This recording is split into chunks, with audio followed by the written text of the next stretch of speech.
Hello everyone, स्वागत है आप सभी का अपना यूट्यूब चैनल प्रशंसा ऑनेस्ट एजुकेशन पे। और मैं श्वेता प्रकृति आप सभी का स्वागत करती हूँ। तो हम लोगों ने क्लास 8 क्लास की एनसीईआरटी 9th और 10th पॉलिटिकल साइंस उसको कंप्लीट किया है। एनसीईआरटी थ्रू क्वेश्चंस हम लोगों ने किया है और आज से हम लोग क्लास 11th क्लास की किताब शुरू कर रहे हैं जिसका नाम है भारत का संविधान, सिद्धांत और व्यवहार। 11th क्लास की एनसीईआरटी में 2 बुक आते हैं, तो आज हम लोग भारत का संविधान, सिद्धांत और व्यवहार से जुड़े हुए जितने भी महत्वपूर्ण प्रश्न बनते हैं उसको हम लोग देखेंगे। तो वीडियो शुरू करने से पहले अगर आप लोगों ने चैनल को सब्सक्राइब नहीं किया है तो कृपया चैनल को सब्सक्राइब कर लें। चलिए शुरू करते हैं। तो आज का टॉपिक है संविधान क्यों और कैसे। संविधान क्यों और कैसे, ये है आज आपका टॉपिक। तो इसमें हम लोग आज क्या पढ़ेंगे कि सबसे फर्स्ट क्वेश्चन है आपका कि संविधान के निम्नलिखित कार्यों के संबंध में विचार कीजिए। संविधान से जुड़ा हुआ प्रश्न है। तो फर्स्ट क्या है कि बुनियादी नियमों का समूह उपलब्ध कराना। बुनियादी नियमों का समूह उपलब्ध कराना, ठीक है। उसके बाद क्या है कि इसमें देखना है कि असत्य कथन को हम लोग को ढूंढना है कि असत्य कथन कौन सा है। तो असत्य, ये जो आपका सही है कि संविधान का कार्य क्या है, तो बुनियादी नियमों का समूह उपलब्ध करवाना। सेकंड है आपका नागरिकों के अधिकार पर नियंत्रण के संदर्भ में दिशा निर्देश। थर्ड है कुछ साझे मूल्यों की अभिव्यक्ति करना। और चौथा है न्यायपूर्ण समाज को सुनिश्चित करना। पांचवा है यह सुनिश्चित करना कि सत्ता में अच्छे लोग आएँ। इसमें से आपको असत्य कथन पता करना है। तो संविधान का कार्य है कि वह बुनियादी नियमों का ऐसा समूह उपलब्ध कराए जिसमें समाज के सदस्यों में न्यूनतम समन्वय और विश्वास बना रहे। तो ये तो आपका एग्जैक्ट सही है। इसके बाद क्या है कि संविधान द्वारा नागरिकों को जो अधिकार दिए गए उस पर नियंत्रण लगाने के संदर्भ में संविधान में यह स्पष्ट दिशा निर्देश दिया गया है ना। तो उसके नियंत्रण में भी जो है दिशा निर्देश दिया गया है। तो ये स्टेटमेंट भी आपका सही है। अब क्या कह रहा है कि कोई भी सरकार कुछ विषम परिस्थितियों में, है ना, विषम परिस्थितियों में ही उन्हें सीमित कर सकती है लेकिन उन्हें समाप्त नहीं कर सकती है, ठीक है। समाप्त उसको नहीं कर सकती। जैसे कि अनुच्छेद आपका देखेंगे 20 और 21, ये 2 अनुच्छेद ऐसे हैं जिसमें मूल अधिकारों को किसी भी परिस्थिति में नहीं छीना जा सकता है। अनुच्छेद 20 और 21 को किसी भी परिस्थिति में नहीं छीना जा सकता है। और साझे मूल, स्वतंत्रता, बंधुता, धार्मिक, राजनीतिक स्वच्छंदताएँ हमें संविधान के द्वारा प्राप्त है। ये सब चीज़ें हमें प्राप्त है। तो संविधान न्यायपालिका के माध्यम से न्याय व्यवस्था को सुनिश्चित किया गया है। और ये यहाँ पे कहीं भी स्पष्ट रूप से यह नहीं है कि यह सुनिश्चित करना कि सत्ता में अच्छे लोग आए, वहाँ उनकी योग्यता के संदर्भ में ऐसी कोई बात नहीं कही गई है। तो ये कथन 5वां जो हो जाएगा वो आपका असत्य कथन है, यानी कि केवल 5 ऑप्शन बी। अब हम लोग आते हैं प्रश्न संख्या 2 की तरफ। इसमें कह रहा है कि ये भी है भारतीय संविधान सरकार को लोकहितकारी कार्य करने हेतु अधिकार प्रदान करता है। यहाँ सत्य कथन पता करना है। सेकेंड स्टेटमेंट क्या है कि समाज की आकांक्षाओं, उनके लक्ष्यों की अभिव्यक्ति को सुनिश्चित करने का दायित्व सरकार का होता है। तो यहाँ पे 2 कथन दिए गए हैं। तो दोनों कथन आपका जो है वो सत्य है। कैसे कि भारतीय सरकार को क्या है, लोकहितकारी कार्य करने हेतु अधिकार प्रदान करता है। और दूसरा यह है कि सरकार का दायित्व होता है कि उसकी आकांक्षाओं को, समाज की जो आकांक्षाएं होती है, जो उनका जो लक्ष्य होता है उसको सुनिश्चित करने का जो है वो सामर्थ्य प्रदान करता है। कौन प्रदान करता है? तो सरकार। तो इस तरह हम लोग देखेंगे तो ऑप्शन सी जो हो जाएगा वो करेक्ट है। 1 और दोनों कथन जो है आपके सही है। अब प्रश्न संख्या हम लोग 3 पे आते हैं। इसमें क्या कह रहा है कि संविधान के माध्यम से किसी समाज की एक इकाई के रूप में पहचान होती है। समाज की एक सामूहिक इकाई, यहाँ पे मिस प्रिंट है, क्या लिखेंगे यहाँ पे, तो सामूहिक इकाई के रूप में पहचान होती है। दूसरा क्या है आप क्वेश्चन, तो दूसरा क्वेश्चन है कि इसी का सेकंड स्टेटमेंट है कि संविधान आधिकारिक बंधन लगाने के साथ साथ सभी नागरिकों को नैतिक पहचान भी देता है। इसमें असत्य कथन पता करना है।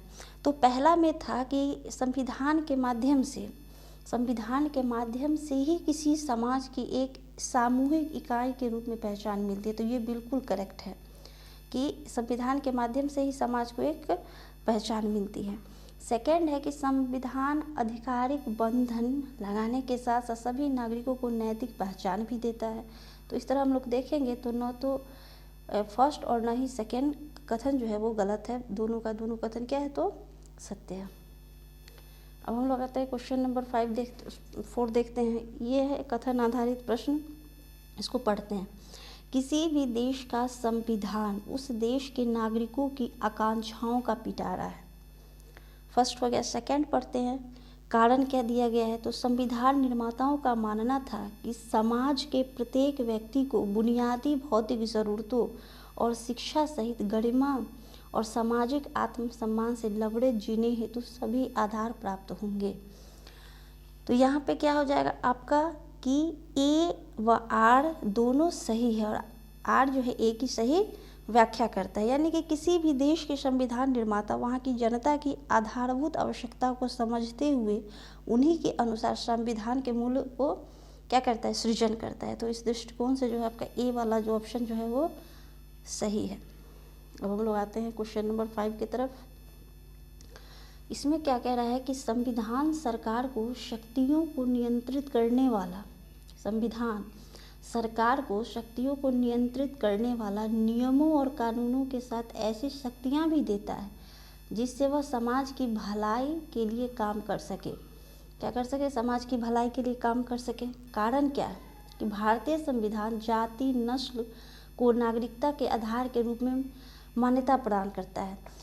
तो भारतीय संविधान जो है जाति और नस्ल के रूप में नागरिकता प्रदान करता है तो नहीं, बल्कि ये इसका विभेद करता है कि जाति नस्ल लिंग आदि के स्थान पर भेदभाव नहीं किया जाए। तो ये तो आपका क्या हो जाएगा, रॉन्ग हो जाएगा इसमें।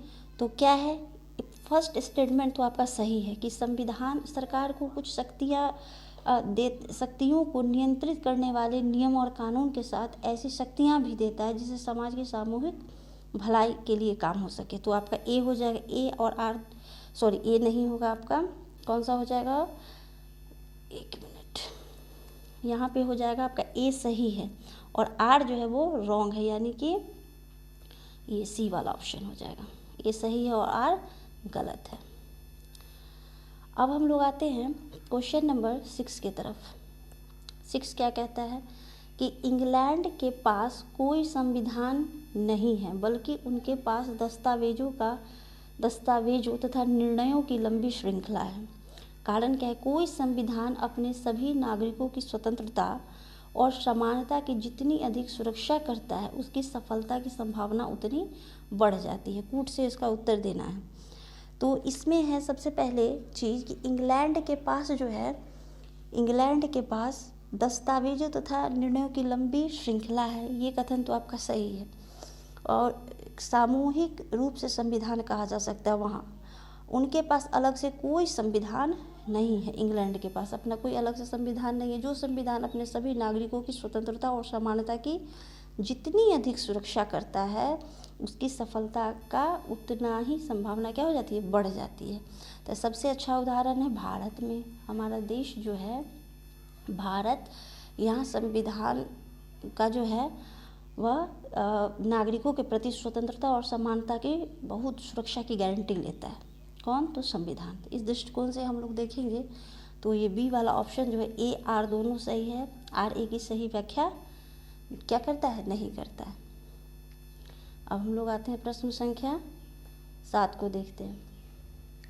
अब यहाँ क्या कह रहा है कि संविधान की रूपरेखा बनाने के संदर्भ में यह सुनिश्चित करना प्राथमिक है कि एक ही संस्था या विभाग का सभी शक्तियों पर एकाधिकार न हो। ठीक है। कारण क्या है कि भारतीय संविधान में शक्ति को विधायिका, कार्यपालिका और न्यायपालिका जैसे स्वतंत्र संवैधानिक निकायों में बांटा गया है। तो इसमें क्या हो जाएगा आपका कि पहला स्टेटमेंट जो है कि कोई भी एक ही संस्था या विभाग का सभी शक्तियों पर एकाधिकार नहीं हो। तो ऐसा नहीं है कि सभी शक्तियों को एकाधिकार ही मिला हुआ है। विधायिका, कार्यपालिका और न्यायपालिका जैसे स्वतंत्र संवैधानिक निकायों में बांटा गया है। है ना, तो इनको जो है एकाधिकार नहीं मिला गया है। और यदि एक संस्था संविधान का अतिक्रमण करती है तो दूसरी संस्था उस पर आपत्ति दर्ज कर सकते हैं। इस दृष्टिकोण से हम लोग देखेंगे तो ए जो है ए आर दोनों सही है और आर ए की सही व्याख्या करता है। अब प्रश्न संख्या 8 हम लोग देखेंगे कि कठोर संविधान परिवर्तन के दबाव में नष्ट हो जाते हैं और यदि संविधान अत्यधिक लचीला है तो वह समाज को सुरक्षा और पहचान नहीं दे पाएगा। कारण क्या है कि सफल संविधान प्रमुख मूल्यों की रक्षा करने और नई परिस्थितियों के अनुसार स्वयं को ढालने में संतुलन रखते हैं। तो यहाँ पे आपका क्या हो जाएगा कि ये ऑप्शन बी जो है, यहाँ जो क्या कह रहा है ऑप्शन बी में, एक मिनट, अच्छा यहाँ पे स्प्रिंट हो गया, तो इसमें हो जाएगा क्या आपका कि कथन जो है और कारण दोनों सही है, लेकिन कारण जो है कथन की सही व्याख्या नहीं करता है। तो ये तो नहीं, यहाँ दोनों सही है, ये दोनों सही है, सही व्याख्या करता है, तो आर ए की सही व्याख्या नहीं करता है। ठीक है, सही व्याख्या नहीं करता है। अब हम लोग आते हैं प्रश्न संख्या 9 को देखते हैं। इसमें क्या कह रहा है कि ब्रिटिश मंत्रिमंडल की समिति कैबिनेट मिशन में निम्नलिखित प्रस्तावित बिंदुओं में कौन से बिंदु शामिल थे। तो पहला हो जाएगा यहाँ पे कि क्या कह रहा है कि प्रत्येक प्रांत तथा देशी रियासतों के समूह को उनकी जनसंख्या के अनुपात में सीटें दी गई। साधारणतः 10 लाख की जनसंख्या पर एक सीट का अनुपात रखा गया। तो ये जो है आपका बिल्कुल सही है। ऐसा ही था कि जब ब्रिटिश मंत्रिमंडल की समिति को कैबिनेट मिशन जो कहा जाता था उसके अंतर्गत जो है ऐसे ही चीज़ें बनी जो प्रत्येक अलग अलग प्रांत को या फिर देशी रियासतों को उनके समूह और उनकी जनसंख्या के अनुपात में सीटें दी गई। यानी कि प्रत्येक 10 लाख की जनसंख्या पे कितना सीट, एक सीट का अनुपात रखा गया। ये सही है। सेकंड स्टेटमेंट क्या कह रहा है कि प्रत्येक प्रांत की सीटों को 3 प्रमुख समुदाय, पहला मुसलमान, दूसरा सिख और तीसरा सामान्य में उनकी जनसंख्या के अनुपात में बांट दिया गया। तो ये भी सही है। आपको यहाँ पे एक चीज़ याद रखेंगे, 3 समुदाय के बारे में अगर चर्चा की गई है तो ये याद रखेंगे, इसमें मुसलमान आ जाएगा पहला, सेकंड आ जाएगा आपका सिख और तीसरा आ जाएगा सामान्य, उसको याद रखेंगे। तो ये स्टेटमेंट भी सही है। तीसरा कह रहा है कि प्रांतीय विधानसभा में प्रत्येक समुदाय के सदस्यों ने अपने प्रतिनिधियों को चुना। इसके लिए उन्होंने समानुपातिक प्रतिनिधित्व एकल संक्रमण मत का प्रयोग किया। तो तीसरा स्टेटमेंट भी क्या हो जाएगा आपका कि ये भी सही है। चौथा देखते हैं, देशी रियासतों के प्रतिनिधियों को चुनाव का तरीका उनके परामर्श से तय किया गया।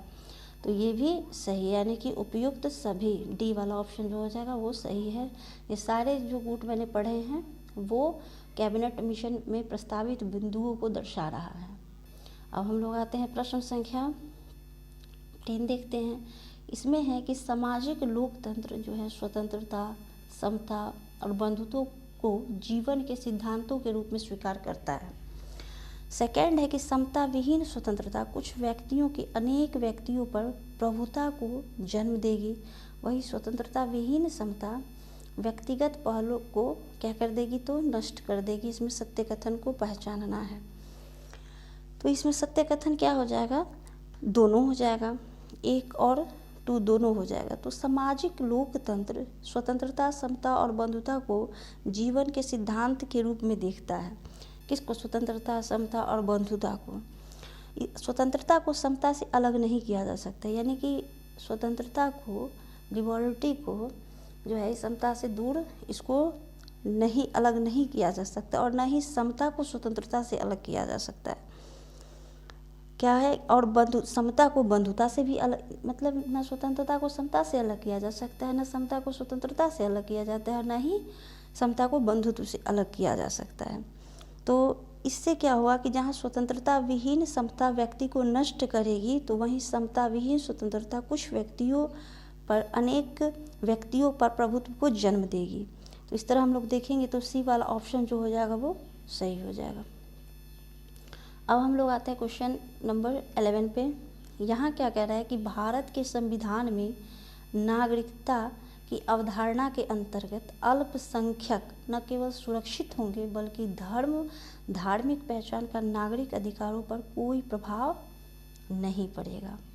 सेकंड क्या कह रहा है, संविधान सभा के सदस्य सार्वभौमिक वयस्क मताधिकार के आधार पर चुने गए थे ताकि संविधान निर्माण में जनता का प्रतिनिधित्व सुनिश्चित हो सके। यहाँ पे सत्य कथन पूछ रहा है, कौन सा पूछ रहा है, सत्य कथन कौन सा है। तो देखिए यहाँ पे फर्स्ट स्टेटमेंट क्या कह रहा है, संविधान सभा के सदस्यों को जो है संविधान सभा के सदस्यों को सार्वभौमिक वयस्क मताधिकार के आधार पर नहीं चुना गया था। यहाँ क्या है कि चुना गया था, लेकिन उसे ज़्यादा से ज़्यादा प्रतिनिधि परक बनाने का गंभीर प्रयास किया गया था।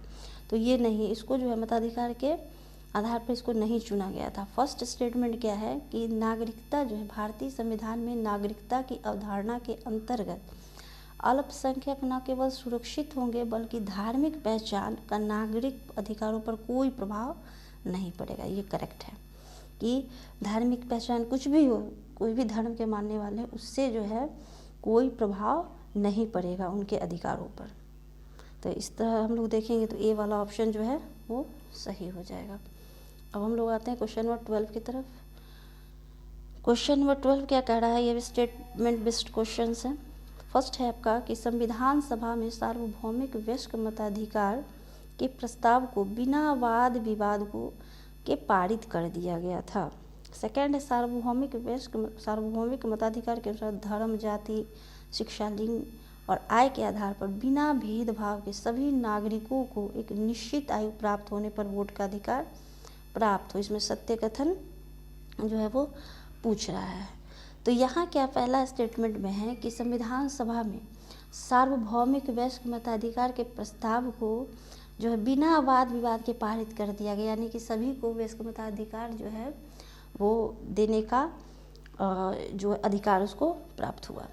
और सेकंड है कि सार्वभौमिक मताधिकार, इसमें जो है ना धर्म, जाति, शिक्षा, लिंग, आय के आधार पर जो है बिना भेदभाव के सभी नागरिकों को एक निश्चित आयु, यानी कि जैसे कि अभी प्रेजेंट में 18 वर्ष आयु है, तो एक निश्चित आयु के प्राप्त होने पर वोट का अधिकार उसको प्राप्त हो जाएगा। तो इस तरह हम लोग देखेंगे तो आपका सी वाला ऑप्शन जो है 1 और 2 ये दोनों कथन जो है वो सही है। अब हम लोग आते हैं क्वेश्चन नंबर 13 की तरफ हम लोग आते हैं। यहाँ है अम्बेडकर, डॉक्टर भीमराव अम्बेडकर कांग्रेस और गांधी के कड़े आलोचक थे और उन पर अनुसूचित जातियों के उत्थान के काम न करने का आरोप लगाते थे। तो ये बात जो है सो ये एकदम करेक्ट है कि अम्बेडकर जो थे वो कांग्रेस और गांधी के दोनों के बड़े कड़े आलोचक थे और उन पे जो है ये हमेशा आरोप लगाते थे कि अनुसूचित जाति जो है उनके उत्थान का काम नहीं किया जा रहा है सही ढंग से। सेकंड क्या है कि संविधान सभा उन सिद्धांतों को मूर्त रूप और आकार दे रही थी जो उसने राष्ट्रीय आंदोलन से विरासत में प्राप्त किए थे।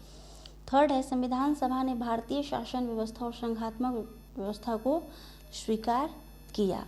तो यहाँ हम लोग देखेंगे कि ये तीनों स्टेटमेंट जो है वो सही है, यानी कि उपयुक्त सभी। अब आते हैं 14 क्वेश्चन नंबर देखते हैं। ये उद्देश्य प्रस्ताव से संबंधित प्रश्न है। तो भारत एक स्वतंत्र संप्रभु गणराज्य है। भारत एक स्वतंत्र संप्रभु गणराज्य है। यहाँ सत्य कथन पहुँचना है तो ये बिल्कुल सही है। सेकंड क्या करें कि संघ की इकाइयाँ स्वायत्त होंगी और उन सभी शक्तियों का प्रयोग कार्यों का संपादन करेंगी जो संघीय सरकार को नहीं दी गई है। तो ये स्टेटमेंट भी क्या हो जाएगा कि आपका सही हो जाएगा। थर्ड है संप्रभु और स्वतंत्र भारत तथा इसके संविधान की समस्त शक्तियाँ और सत्ता का स्रोत कौन रहेगा, तो जनता, ये भी करेक्ट है। फोर्थ क्या कह रहा है कि अल्पसंख्यकों, जनजातियों, दलितों और अन्य पिछड़े वर्गों को समुचित सुरक्षा दी जाएगी। तो ये भी आपका जो है वो करेक्ट है, यानी कि 1, 2, 3, 4 ये चारों ऑप्शन आपका सत्य है। अब हम लोग आते हैं क्वेश्चन नंबर 15 को देखते हैं। 15 क्या कह रहा है कि राज्य के नीति निदेशक तत्वों को कहाँ से लिया गया है। तो पिछले वीडियो में भी मैंने आपको नीति निदेशक तत्व को कहाँ से लिया था वो बताई थी। तो वो लिया गया कहाँ से, तो आयरलैंड से लिया गया है। और जो है ये संविधान के भाग 4 में है। ये कहाँ है? संविधान के भाग 4 में है ये नीति निर्देशक तत्व, और आपका जो है फंडामेंटल राइट वो भाग 3 में है। और यहाँ जो है ये राज्य के नीति निर्देशक तत्व जो है ये इसका अनुच्छेद जो है वो 36 से लेकर 51 में इसके उपबंध दिए गए हैं। अब हम लोग आते हैं प्रश्न संख्या 16 देखते हैं। ये मौलिक अधिकार से संबंधित प्रश्न है कि ये कहाँ से लिया गया है। तो मौलिक अधिकार जो है वो आपका अमेरिका से लिया गया है ना? कहाँ से? अमेरिका के संविधान से लिया गया है, और ये भाग 3 में है। संविधान के भाग 3 में इसके उपबंध मिलते हैं। अब हम लोग आ जाते हैं प्रश्न संख्या 17 देखते हैं कि संविधान में जो अपशिष्ट शक्तियों का सिद्धांत है वो कहाँ से लिया गया है। तो वो लिया गया है कनाडा से। कनाडा से क्या लिया गया? अपशिष्ट शक्तियाँ का सिद्धांत लिया, जबकि अमेरिका और ऑस्ट्रेलिया के संविधान में राज्यों को सौंपी गई है क्या? तो अपशिष्ट शक्तियाँ। और हमारे भारत में जो है अपशिष्ट शक्तियों का सिद्धांत जो भारतीय संविधान में कहाँ से लिया गया है? तो कनाडा से लिया गया है। अब हम लोग आते हैं प्रश्न संख्या 18 को देखते हैं कि संविधान में न्यायपालिका की न्यायिक पुनराविलोकन की जो शक्ति है, न्यायिक पुनराविलोकन की जो शक्ति है, यहाँ पे मिसप्रिंट है आपको, शक्ति, वो कहाँ से ली गई है? तो वो शक्ति जो है आपको कहाँ से ली गई है? तो अमेरिका से। किस संविधान से ली गई है? तो ये अमेरिका की संविधान से जो है वो ली गई है। अब हम लोग आते हैं प्रश्न संख्या 20 देखते हैं कि संविधान में समानता, स्वतंत्रता और बंधुत्व का जो सिद्धांत लिया गया है वो कहाँ से लिया गया है? तो वो फ्रांस से लिया गया है। तो भारतीय संविधान में समानता, स्वतंत्रता और बंधुत्व का सिद्धांत फ्रांस से लिया गया तथा संविधान की प्रस्तावना में इसका प्रावधान किया। तीनों का जिक्र ज़्यादातर कहाँ होता है? तो संविधान की प्रस्तावना में होता है। अब हम लोग आते हैं क्वेश्चन नंबर 20 को देखते हैं। इसमें क्या कह रहा है कि संविधान की प्रामाणिकता संसद से ज़्यादा है। क्यों संसद से ज़्यादा है? क्योंकि ये ऑप्शन क्या कह रहा है कि संसद के अस्तित्व में आने से कहीं पहले संविधान जो है वो बनाया जा चुका था। संविधान बनाया जा चुका था, तो रॉन्ग है। संसद के अस्तित्व में आने से पहले संविधान बनाया जा चुका था, तो नहीं, ये रॉन्ग। सेकंड क्या कह रहा है कि संविधान के निर्माता संसद के सदस्यों से बड़े नेता थे, तो ये भी आपका क्या हो जाएगा? रॉन्ग। थर्ड क्या कह रहा है कि संविधान यह बताता है कि संसद कैसे बनाई जाए, उसे कौन सी शक्तियाँ प्राप्त हो, तो ये करेक्ट है। डी क्या कह रहा है कि संसद संविधान का संशोधन नहीं कर सकती है, तो ये जो है आपका ये भी रॉन्ग है। डी क्या हो जाएगा आपका? ये रॉन्ग है, तो आंसर आपका सी हो जाएगा। अब हम लोग आते हैं क्वेश्चन नंबर 21 की तरफ। इसमें भारतीय संविधान की प्रस्तावना में उल्लेख है। क्या क्या उल्लेख है? तो प्रतिष्ठा की समानता, इसका उल्लेख किया गया है। अवसर और समानता का उल्लेख किया गया है। लेकिन इसके बाद है यहाँ पे आपका विचार की समानता, तो विचार की समानता का जो है वो उल्लेख नहीं किया गया है, तो 1 और 2 हो जाएगा, यानी कि कूट ए। अब हम लोग आते हैं एक चीज़, आपका यहाँ लास्ट क्वेश्चन था, लेकिन इससे पहले हम लोग थोड़ा सा एक चीज़ देख लेते हैं कि ये जो है भारत में संविधान के स्रोत और उसके प्रभाव। तो सबसे पहले ये जान लीजिए कि हमारा जो भारतीय संविधान 26 जनवरी 1950 को लागू हुआ और उसके निर्माण में कई तत्व प्रभावित है। जैसे इस संविधान में 3/4 तत्व जो है वो 1935 के संविधान से लिया गया है, 1935 के संविधान से लिया गया है। साथ ही विश्व के विभिन्न देशों के संविधान से कई विशेषताएं भी इसमें शामिल किया गया, जैसे कि ब्रिटेन से क्या क्या लिया गया, तो उसमें संसदीय शासन, द्विसदनीय शासन, संसदीय विशेषाधिकार, विधि का शासन, मंत्रिमंडल प्रणाली, एकल नागरिकता, ये सब कहाँ से लिया गया है? तो ब्रिटेन के संविधान से। फिर आयरलैंड से क्या लिया गया है? तो नीति निर्देशक तत्व, राज्यसभा के सदस्यों का मनोनयन, है ना। इसके बाद राष्ट्रपति की नियुक्ति, ये आयरलैंड से के संविधान से ये सब सारी चीज़ें ली गई हैं। इसके बाद है फ्रांस से, तो गणतंत्रात्मक व्यवस्था, प्रस्तावना में ये 3 शब्द जो सुनते हैं, समानता, स्वतंत्रता एवं बंधुता के आदर्श, ये फ्रांस के ही वहाँ से इसमें जोड़ा गया है, लिया गया है। फिर जर्मनी से आपातकाल के समय मूल अधिकारों का स्थगन कर दिया जाना, तो ये जर्मनी से। अब यूएसएसआर से क्या, तो मौलिक कर्तव्य, नागरिकों के मौलिक कर्तव्य, ये कहाँ से, तो यूएसएसआर से। अब यूएसए से देखिए तो उद्देशिका का विचार जो है वो लिया गया कहाँ से, यूएसए से। और उद्देशिका की भाषा कहाँ से ली गई, इस पर को ध्यान रखेंगे, तो भाषा ली गई है ऑस्ट्रेलिया से, अब विचार कहाँ से लिया गया है, तो यूएसए से। इसके बाद मूल अधिकार, फिर न्याय संबंधी, न्यायपालिका की स्वतंत्रता, न्यायिक पुनरावलोकन का सिद्धांत, और न्यायाधीश वो पद से हटाना, ये सब सारी चीज़ें। इसके बाद है कार्यपालिका से संबंधित उपराष्ट्रपति का पद राष्ट्रपति पर महाभियोग, ये सब सारी चीज़ें यूएसए से लिया गया है। कनाडा से क्या लिया गया, तो संघात्मक व्यवस्था, फिर अपशिष्ट शक्ति केंद्रों के हाथ में, राज्यपाल द्वारा राष्ट्रपति के विचारार्थ विधेयक रखना, ये आपका कनाडा से लिया गया। फिर साउथ अफ्रीका से क्या लिया गया, संविधान संशोधन की प्रक्रिया, राज्यसभा के सदस्यों का निर्वाचन, ये सब सारी चीज़ें। इसके बाद जापान से विधि द्वारा स्थगित प्रक्रिया, अब विधि का शासन ब्रिटेन से लिया गया है, ठीक है। अब ऑस्ट्रेलिया से क्या लिया गया है, तो समवर्ती सूची और संसद की संयुक्त बैठक। इसको 2-4 बार पढ़ के कॉपी में नोट करके इसको याद कर लेंगे।